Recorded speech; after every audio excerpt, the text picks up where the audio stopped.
Eastern PA Weather Authority meteorologist Bobby Martins here with your outlook for December 14th, 2016.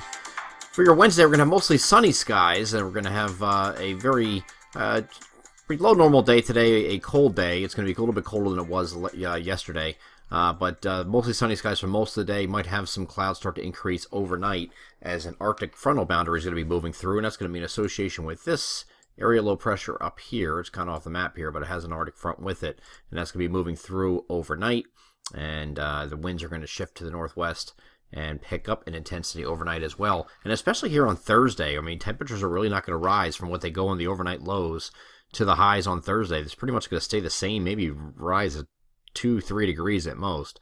But those tightly packed isobars you can see here are showing the potential for some pretty gusty winds. We're also going to get, when that front passes, which is going to be way down here at this point by Tuesday, this is Thursday morning, you see the lake effect machine going here. Very strong winds blowing across those lakes here, and areas down one of the lakes will get some snow showers and snow squalls here on Thursday, and that's going to continue for most of the day. And especially across our northern areas, but further south, even across our central areas, all the way to central New Jersey, could get some of those snow showers and maybe even a blinding heavier squall that lasts for about 15 to 30 minutes of just very heavy snow, drops a quick inch and then moves away, and then the town next to you has mostly sunny skies and doesn't see anything. So it's one of those hit or miss type deals, as we've seen in the past with the lake effect. Let's go over its temperatures here first and see what the GFS is forecasting for high temperatures. This might be a little bit on the low side here, showing upper teens for highs to near 20, maybe lower 20s here. It might be add a couple degrees to this, and it's probably correct. Somewhere in the lower 20s or 20 to 22-ish rating here. But either way, that's pretty cold. And it's going to be, you're definitely going to feel it with those wind chills. Here's those winds here on our wind gusts, 10-meter wind gusts. In knots. Now this is in knots, so this is not miles per hour. This scale here, which you can't see, this would indicate 34 knots in this screen here. So in knots converted to miles per hour shows some wind gusts reaching 40 or perhaps a little bit over 40. But I think for the most part your wind gusts are 30 to 35. A few occasional ones will hit 40. But when you combine that with the air temperature that looks like this, and you're talking about dangerous wind chills that are going to be below zero, in the single digits below zero most likely for many locations here during the day on Thursday. So just be careful. Don't take that lightly. Frostbite is a real thing. So just make sure you're prepared if you're going to be outside for any length of time. Next thing we want to take a look at is this system coming in Friday night. We're going to have have a mostly sunny day during the day on Friday, but those clouds are going to increase later in the day as this high pressure moves offshore. Still a very cold day here Friday. The winds will not be a concern, though, because the high pressure is going to be right over top of us.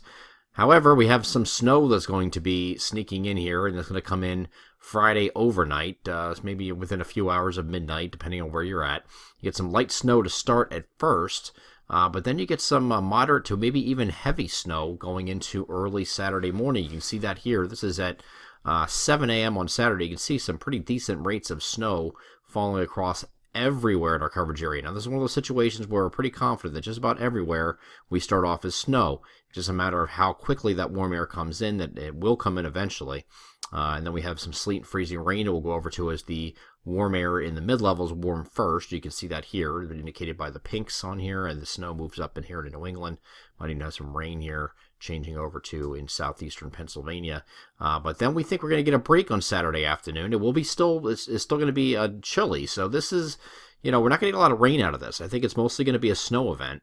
And then you're going to get a little bit of icing and maybe a few intermittent showers before it ends. Okay, then you have just a chance of a pop-up shower in the afternoon, but you're still remaining chilly, above freezing, but you're still in the 30s for most places here on Saturday afternoon. So you're not going to have this massive melt-off taking place.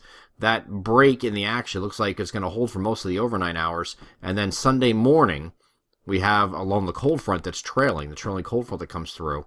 You're going to have rain along that front, and the temperatures are going to spike up close to maybe even to the 50s in some places here on Sunday before that cold front comes through, and then temperatures are going to crash in the afternoon. You might even have a few wet snowflakes at the end of this whole thing. So just to demonstrate the potential of what could happen, this is not a forecast from us. We'll have the first official public call out on Thursday. We're going to send my Pocket Meteorologist text alerts kind of like the warning shot over the bow. We're going to do that today.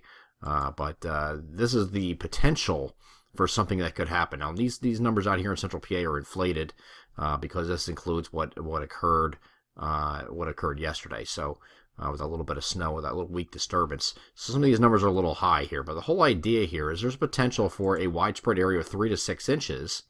Might even be closer to the 6 inches if the GFS is correct. But you also have the potential for maybe a little bit less than that, which still, on most models, are indicating 2 to 4 inches. So you get a pretty good thump on the front end of snow, and this is the potential it shows. Okay, this is across several models, not just the GFS, not just the Canadian, not just the European model. There's several models are indicating that we have at least a 2 to 4 inch snowfall, if not 3 to 6. So we're going to watch this closely. But again, that whole concept here, people are saying, well, it's gonna just melt off right away. Well, it will. But snow. I mean, it's still going to be snow that accumulates, and this is not going to disappear very quickly on Saturday because you have, once the snow moves in, the temperatures are going to go up slightly above freezing. Okay, so you'll be still hanging in the afternoon here. See this 35-degree line here on the map? This is showing where the 35-degree or less line is. So even though there's nothing going on, the snow's not melting rapidly here. You're still going to have snow all the way until you get till Sunday morning. So all of Saturday, if you have any travel plans, the snow doesn't just disappear. If you get 3 to 6 inches of snow and it's accumulating in the roadways, you're going to still have a mess to deal with, even Saturday afternoon when there's not much going on, or it could be light showers falling. With the temperatures above freezing. This is not that far above freezing, really, to just say, okay, it'll be good to go after, say, noon when this is over. Not going to work like that. I think once you get into Saturday night, you still have some slick spots too, and then we get a warming trend overnight, late overnight, where I think this snow will start to melt a little more rapidly when this rain moves in. It will be rain the second time. Round 2 will be rain. That'll be Sunday morning.